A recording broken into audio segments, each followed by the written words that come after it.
Croissance et mondialisation. L'essentiel du cours.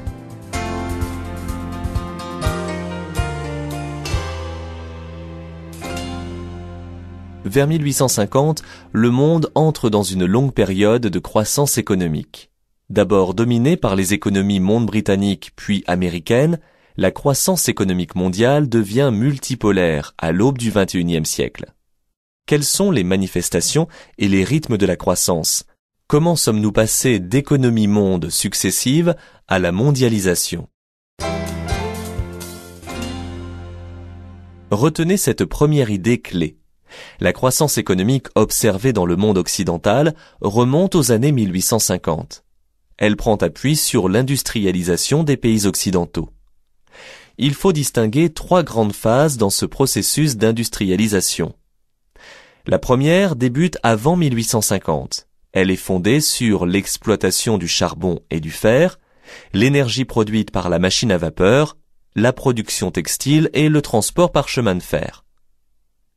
À partir de 1850, démarre une seconde période d'industrialisation basée sur le développement de la chimie et l'utilisation de nouvelles sources d'énergie, l'électricité et le pétrole. Dans les années 1970, le monde connaît une troisième phase d'industrialisation. Celle-ci est marquée par le développement de l'électronique qui permet l'automatisation des tâches dans tous les secteurs de l'économie.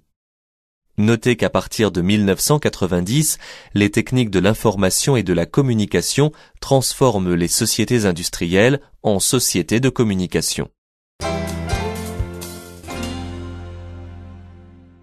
Ainsi, la croissance économique semble constituer un processus continu depuis 1850. Mais cette idée doit être nuancée. Les rythmes de la croissance économique sont inégaux. À des périodes de croissance soutenue succèdent des périodes de ralentissement. Notez en premier lieu que jusqu'en 1945, le taux de croissance reste faible car l'agriculture domine encore l'économie et le pouvoir d'achat des consommateurs est limité. Par ailleurs, la croissance connaît des ralentissements ou crises. Ainsi, entre 1873 et 1895, mais surtout en 1929, ou après l'effondrement de la bourse de New York, le volume du commerce mondial chute de 25% et la production de 40%. Après la Seconde Guerre mondiale, le monde renoue avec une croissance soutenue. On entre dans les 30 glorieuses. De 5% en moyenne, la croissance s'explique par une énergie bon marché, l'augmentation de la demande intérieure et du commerce international. À nouveau, dans les années 1970, le monde connaît un ralentissement de la croissance. Celle-ci stagne à 2%. Les prix et le chômage augmentent. Le premier choc pétrolier de 1973 agit comme un détonateur et révèle la dépendance énergétique des pays industrialisés. Observons maintenant les pays moteurs de la croissance économique depuis 1850. Quels sont-ils? À la fin du XIXe siècle, le Royaume-Uni domine l'économie mondiale et multiplie les accords de libre-échange avec ses partenaires. Son vaste empire colonial lui fournit les matières premières nécessaires à sa production industrielle et sa flotte, la plus puissante du monde, protège les routes commerciales. La bourse de la City de Londres devient incontournable, la livre sterling est la monnaie de référence et Liverpool est le premier port de l'économie monde britannique. Après la Première Guerre mondiale, le Royaume-Uni se trouve dépassé par les États-Unis, qui deviennent le modèle de la réussite capitaliste. Le succès industriel du pays est basé sur de grandes entreprises et de nouvelles formes d'organisation du travail comme le taylorisme. Après 1945, les États-Unis restent le moteur de la croissance mondiale. Au cœur du nouveau système monétaire international, le dollar est la monnaie de référence.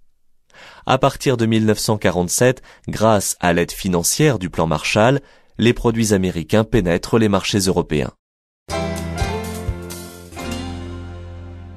Cependant, les années 1990 marquent une véritable rupture dans l'histoire économique du monde. Le libre-échange s'impose à toute la planète. Les barrières douanières sont assouplies sous l'égide de l'OMC, l'Organisation mondiale du commerce. Désormais, les acteurs de la croissance sont les grandes firmes transnationales qui délocalisent leur production vers des pays où la main-d'œuvre est peu coûteuse. Une nouvelle division internationale du travail apparaît. Les pays du Nord, le Japon et l'Union européenne, aux côtés des États-Unis, conservent les technologies de pointe, la recherche et les services, cependant que la production et l'assemblage sont laissés dès les années 1980 aux nouveaux pays industrialisés d'Asie. Concluons. La croissance économique a donc été globalement continue depuis le XIXe siècle et tout au long des différentes phases d'industrialisation qui l'ont accompagnée. Depuis les années 1970, la croissance semble moins soutenue, car elle a changé de nature.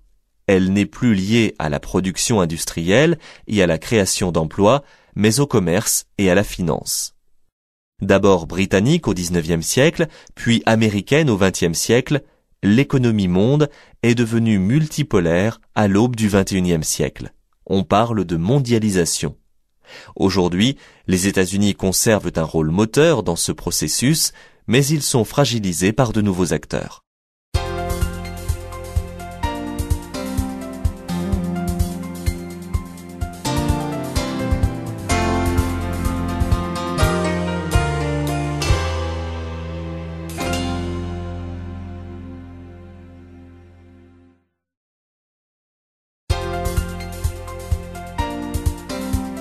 La Première Guerre mondiale. L'essentiel du cours.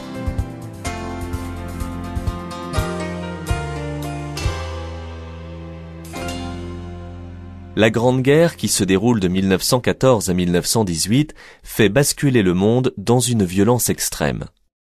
Comment l'expérience combattante marque-t-elle les sociétés? Comment s'organise la paix à l'issue du conflit? Mais en premier lieu, demandons-nous quelles sont les causes de ce conflit. On peut en citer trois principales. Tout d'abord, la volonté hégémonique de pays comme l'Allemagne et l'Autriche-Hongrie. L'Autriche-Hongrie occupe la Bosnie-Herzégovine, où vivent de nombreuses minorités nationales. L'Allemagne contrôle l'Alsace-Lorraine depuis 1870, ce qui crée des tensions avec la France. Ensuite, la course aux colonies, que se livrent les puissances européennes. Elle provoque des crises, par exemple au Maroc, entre la France et l'Allemagne en 1905 et 1911. Enfin, l'existence d'alliances défensives entre pays européens. La Triple Alliance regroupe l'Empire allemand, l'Empire austro-hongrois et l'Italie. À l'opposé, la Triple Entente réunit la France, le Royaume-Uni et la Russie. Un événement met le feu aux poudres. Le 28 juin 1914, l'héritier de la couronne d'Autriche-Hongrie est assassiné à Sarajevo. L'Autriche accuse la Serbie et la Russie, son allié, se porte à son secours. L'Europe sombre alors dans un conflit qui durera 4 ans. Pendant tout le conflit, les champs de bataille sont les théâtres d'une violence sans limite. La guerre commence par une vaste offensive allemande. À la fin de 1914, le front se stabilise des Vosges à la mer du Nord. L'Italie rejoint alors l'Entente et l'Empire ottoman renforce la Triple Alliance. Une phase de guerre de position se déroule ensuite de 1915 à la fin de 1917. Les soldats sont enterrés dans des tranchées où ils sont bombardés, asphyxiés, souffrent du froid et de la faim. L'intensité du feu cause de graves traumatismes corporels et psychologiques, notamment lors des batailles de Verdun et de la Somme en 1916. À l'Est, les actes de déshumanisation de l'ennemi se multiplient. Le génocide d'1,5 million d'Arméniens par les Turcs ottomans constitue un paroxysme de la violence infligée aux civils. Les années 1917-1918 marquent un tournant dans le conflit qui devient mondial. Le 2 avril, les États-Unis interviennent aux côtés de l'Entente, mais en décembre, la Russie sort du conflit, secouée par une vague révolutionnaire. Au début de 1918, la remobilisation permet la reprise d'une guerre de mouvement et la victoire de l'Entente. L'Allemagne signe un armistice à Rotonde le 11 novembre. Pourquoi dit-on de ce conflit qu'il s'agit d'une guerre totale? en premier lieu du fait de la mobilisation massive des populations, des soldats comme des civils qui sont appelés à travailler dans les usines pour fournir l'armée. Tous les Européens sont par ailleurs soumis au bourrage de crâne et plongés dans une culture de guerre où la haine de l'ennemi est véhiculée par tous les moyens. Le bilan humain de ce conflit est effroyable. Pendant ces 4 années, 67 millions de soldats ont été mobilisés et presque 10 millions sont morts. La vue des gueules cassées, c'est-à-dire des 18 millions d'anciens combattants blessés, entretient longtemps le souvenir de la guerre. Comment organiser la paix après un conflit aussi meurtrier? Il s'agit tout d'abord de réorganiser la carte de l'Europe. Le traité de Versailles règle le sort de l'Allemagne, qui est démilitarisée, occupée par les troupes françaises dans la région de la Rhénanie. Rendue moralement responsable du conflit, elle doit payer de lourdes réparations, perd toutes ses colonies et son territoire est coupé en deux par le corridor de Danzig. Il s'agit ensuite de préserver la paix. En 1920 est créée la SDN, ou Société des Nations. Elle a pour objectif d'éviter les conflits et remplacer la diplomatie secrète par la négociation publique. Récapitulons les idées clés. La Première Guerre mondiale constitue en ce début de XXe siècle la première expérience des violences combattantes portées à leur paroxysme. D'un caractère total, elle laisse en 1918 des sociétés bouleversées, dans lesquelles le deuil devient un enjeu de mémoire. De fait, ce conflit entraîne la brutalisation des rapports sociaux et la montée des pratiques totalitaires dans les années 1920 et 1930 et porte en germe la Seconde Guerre mondiale.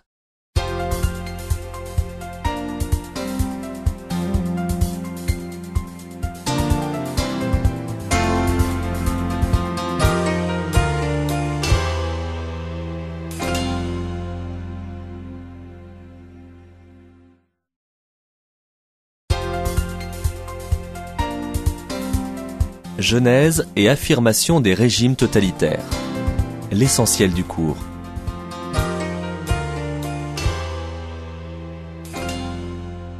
Un régime totalitaire asservit une société à un État et règne par l'idéologie et la terreur.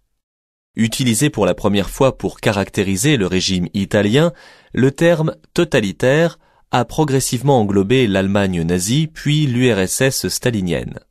Pour autant, ces régimes sont-ils comparables dans la façon dont ils se mettent en place et s'affirment dans l'entre-deux-guerres?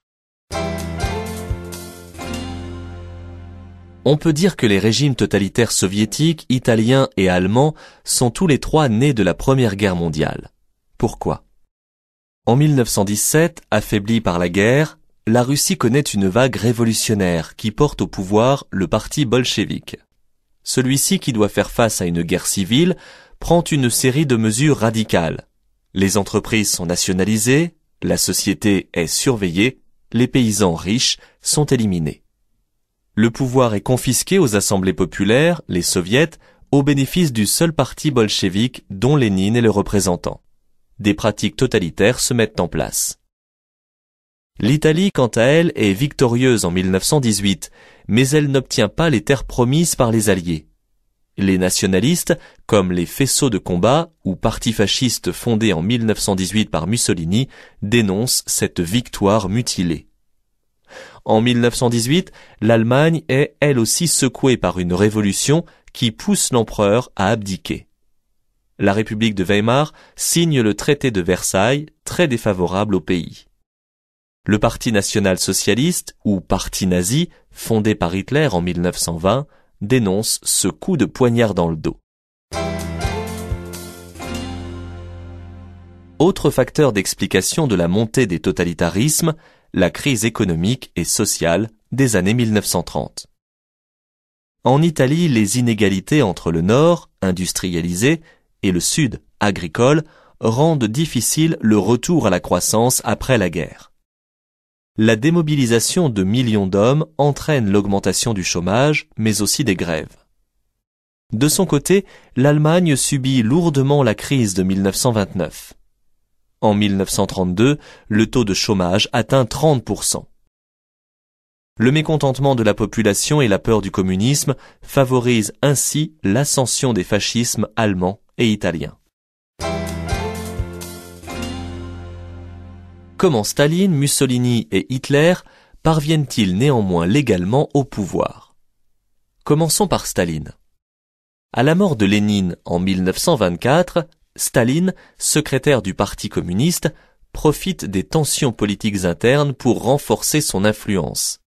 Il s'assure de l'appui d'une clientèle fidèle, les membres les plus influents du parti, et élimine ses rivaux, dont Trotsky. En Italie, Mussolini organise une marche sur Rome de 30 000 chemises noires.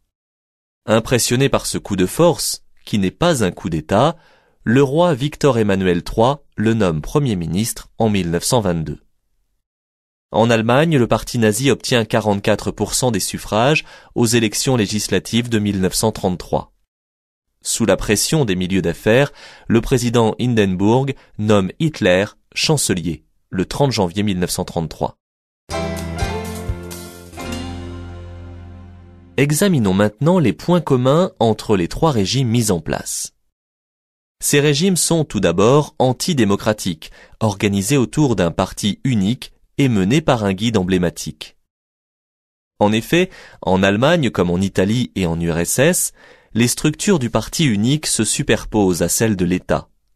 Le débat démocratique n'existe plus, les ordres du chef ont force de loi. La propagande organise en leur faveur un véritable culte de la personnalité. Ils sont les guides incontestés d'une idéologie qui ne supporte aucune contestation.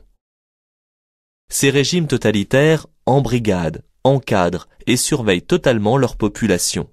C'est leur deuxième caractéristique. Enfin, troisième caractéristique, les régimes totalitaires interviennent étroitement dans l'économie de leur pays. Dans les trois régimes, la production nationale est dirigée par l'État. Priorité à l'industrie lourde en URSS, priorité aux grands travaux en Allemagne et en Italie afin de lutter contre le chômage. Si les structures des trois projets totalitaires sont les mêmes, les idéologies qu'ils défendent n'en sont pas moins différentes. Ainsi, l'idéologie nazie se distingue fortement du stalinisme et du fascisme par son expansionnisme et son antisémitisme. Expansionnisme. Hitler prône la réunification des populations de culture et de langue allemande. C'est le pangermanisme. La guerre doit permettre à la race aryenne de conquérir un espace vital. Antisémitisme. Le nazisme sacralise la race aryenne, dont Hitler veut garantir la pureté. On connaît les conséquences de cet antisémitisme. Récapitulons. Les totalitarismes naissent dans des sociétés brutalisées par la Première Guerre mondiale et déstabilisées par la Grande Dépression des années 30.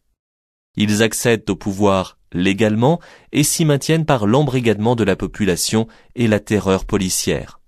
S'ils sont identiques par leur structure, ces régimes présentent toutefois des idéologies différentes. Le nazisme est par essence raciste et expansionniste et mène l'Europe vers un second conflit mondial.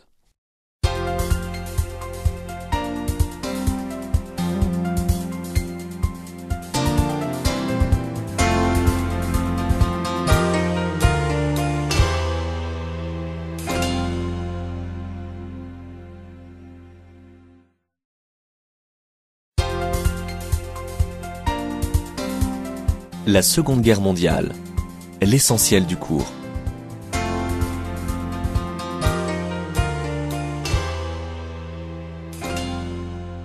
« 20 ans après la fin de la Grande Guerre, la politique d'Adolf Hitler mène à un nouveau conflit mondial entre 1939 et 1945. Un certain nombre d'éléments montrent qu'un nouveau seuil de violence est franchi pendant ce conflit. Quels sont-ils ? Commençons par rappeler les grandes étapes de la Seconde Guerre mondiale. Ce conflit est européen dans sa première phase. Alliée avec l'Italie et le Japon, l'Allemagne engage en 1939 une guerre éclair contre la Pologne et le nord de l'Europe. En mai 1940, ces armées envahissent les Pays-Bas, la Belgique, puis la France. Le 22 juin 1940, le maréchal Pétain signe un armistice et la France se retrouve occupée. Le Royaume-Uni est désormais seul en guerre contre le Reich. Puis, à partir de 1941, le conflit se mondialise. La Yougoslavie, la Grèce et l'Égypte sont envahies. Le 22 juin 1941, Hitler se retourne contre l'URSS, avec qui il avait signé un pacte de non-agression. Le 7 décembre 1941, les États-Unis, attaqués à Pearl Harbor par les Japonais, déclarent la guerre aux forces de l'Axe. Entre avril 1942 et février 1943, les Américains stoppent l'avancée japonaise dans le Pacifique, tandis qu'avec les troupes britanniques, ils font reculer l'ennemi en Afrique. L'année 1943 sonne le début des victoires de la Grande Alliance. La victoire soviétique à Stalingrad marque l'échec de la guerre éclair sur le front de l'Est. Les Alliés débarquent en Sicile en juillet 1943, puis en Normandie le 6 juin 1944 et en Provence le 15 août. Le 8 mai 1945, l'armée allemande capitule à Berlin. Voyons maintenant ce qui fait de ce conflit une véritable guerre d'anéantissement. Pendant toute la guerre, la cruauté se banalise sur les champs de bataille. Les prisonniers sont souvent éliminés, comme c'est le cas sur le front de l'Est, où ils succombent à des marches forcées. Dans le Pacifique, les Japonais et les Américains se laissent aller à une pulsion exterminatrice à caractère raciste. Les civils ne sont pas épargnés par ces exactions lors des invasions et des retraites. S'en prendre aux civils devient une stratégie militaire. Ils sont les victimes des raids aériens en Angleterre en 1940, en Allemagne en 1945 et au Japon lors des bombardements atomiques sur Hiroshima et Nagasaki les 6 et 9 août 1945. Une autre spécificité du second conflit mondial réside dans l'occupation de l'Europe par l'Allemagne nazie. Qu'en est-il concrètement ? À compter de 1942, l'Europe est réorganisée au service du Reich. Victime d'un véritable pillage économique, ses matières premières et ses ressources alimentaires sont réquisitionnées. L'Allemagne exige même des indemnités d'occupation et l'envoi de travailleurs en Allemagne. C'est le service du travail obligatoire. De plus, l'Europe occupée est soumise à la terreur. La propagande vante la prééminence de la race aryenne. La Gestapo terrorise la population et pourchasse les résistants qui sont déportés sans jugement dans des camps de concentration à partir de 1941. Les Juifs et les Tziganes sont raflés, déportés et victimes d'un véritable génocide dans des camps d'extermination. Le bilan de ce second conflit mondial révèle des destructions de masse. On compte environ 55 millions de morts dans le monde, mais retenez qu'il s'agit autant de civils que de militaires. L'URSS, avec près de 21 millions de victimes, et la Pologne, sont les pays les plus touchés. Plus de 5 millions de Juifs ont péri. Les destructions sont également matérielles. Les centres industriels, les ports, les axes de communication de l'Europe de l'Ouest ont été soit bombardés, soit sabotés par la résistance. En 1945, l'Europe, en ruine, est à reconstruire. Concluons. On peut dire que, lors de la Seconde Guerre mondiale, un palier a été franchi dans la violence de guerre. En témoigne le nombre de victimes civiles, le génocide des Juifs et l'ampleur des destructions. L'Europe, qui a subi cette entreprise d'anéantissement, doit relever au lendemain du conflit le double défi de la reconstruction et de l'organisation de la paix.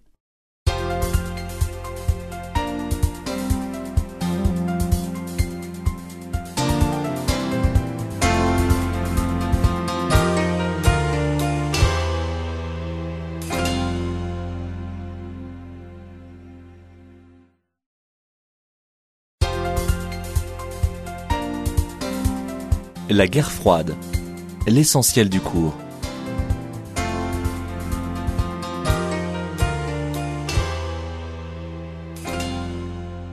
La guerre froide, qui se déroule de 1947 à 1990, est un conflit idéologique entre deux puissances, les États-Unis et l'URSS.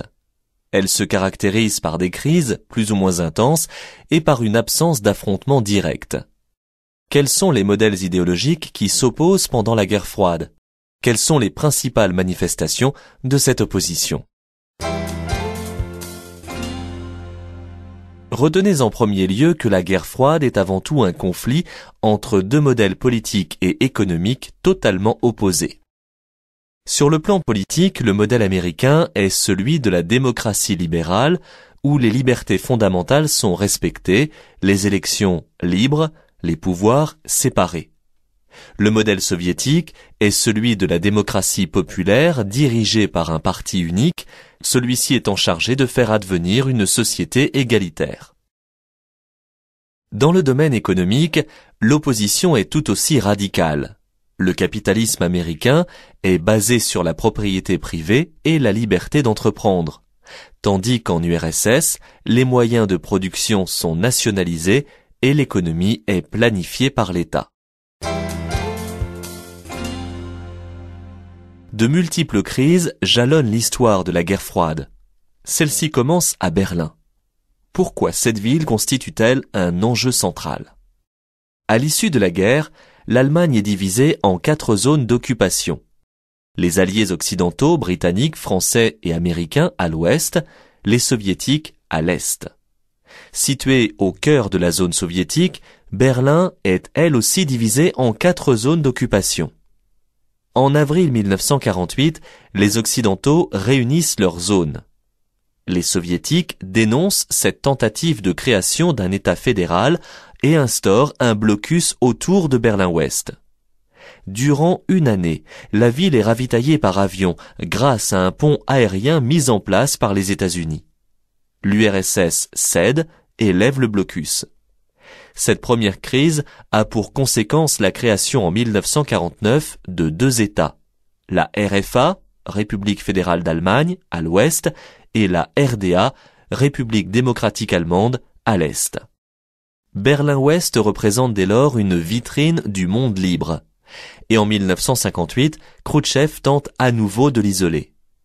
Dans la nuit du 12 au 13 août 1961, la construction d'un mur autour de la zone occidentale commence, séparant la ville en 2 durablement et empêchant la fuite de milliers d'Est-Allemands vers l'ouest. Les Occidentaux dénoncent ce mur de la honte, mais n'envisagent aucune action concrète.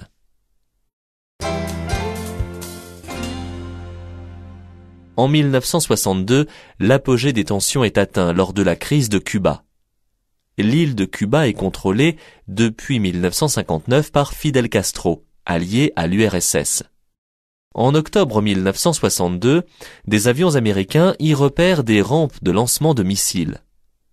Le président Kennedy brandit alors la menace nucléaire et impose un blocus sur Cuba. Après plusieurs jours d'une vive tension, Khrouchtchev cède. Cette crise est caractéristique de la guerre froide. L'opposition y est directe mais sans affrontement entre les deux grands. Chaque camp utilise l'intimidation mais la crise se règle par la négociation. Le monde est néanmoins passé très près d'un conflit nucléaire. Les deux grands réalisent alors qu'une détente est nécessaire. Cependant, l'opposition entre les deux grands trouve un nouveau terrain d'affrontement au Vietnam à partir de 1964. Anciennement englobé dans l'Indochine française, le Vietnam a gagné son indépendance à l'issue d'une guerre de décolonisation. Mais c'est un pays divisé depuis les accords de Genève de 1954. Le Vietnam du Sud est soutenu par les États-Unis, alors que le Vietnam du Nord est sous contrôle communiste. Une guérilla est menée au sud par les Viet Cong, armés et soutenus par l'URSS et la Chine. Les Américains craignent la contagion du communisme dans la région, ce qu'ils appellent la théorie des dominos.